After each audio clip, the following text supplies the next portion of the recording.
ছোট ভাই আমার আম নিয়ে নিয়েছে, দেখতেই পারছেন কত সুন্দর আম।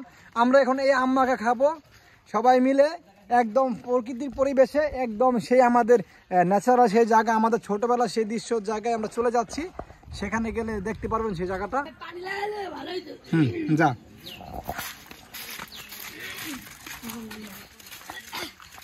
হেঁটে চলছে আমাদের সেই, আমরা চলে যাচ্ছি, আপনারা দেখতে থাকুন। সামনে দুই ভাই, পিছিয়ে আমরা আছি ভাই বেড়াদার। ওকে ওকে, দেখতে পারছেন চলে আসলাম আমরা আমাদের সেই জায়গা, যে জায়গায় আমরা আম খাবো সবাই। দেখতে পাচ্ছেন প্রকৃতির কি সুন্দর দৃশ্য, একদম দারুণ দৃশ্য। আমরা এসে পড়েছি। কই যেতেছে? কি রে মধু মধু, ওই কি রে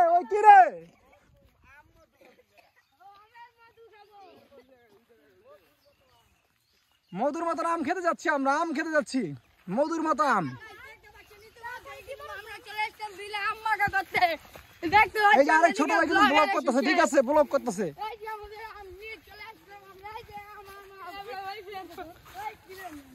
এটা আমাদের সেই দিঘির পাড়, ঠিক আছে, আমাদের ঐতিহ্যবাহী জায়গা, ঠিক আছে, অনেক সুন্দর জায়গা। এখন আমরা মাঠের মধ্যে বসে যাব, এখন মাঠের মধ্যে সবাই বসে যাবো। এই জায়গায় এদিকে বল, এই যে এখানে আমরা বসবো মাঠের মধ্যে, সবাই বসতেছে।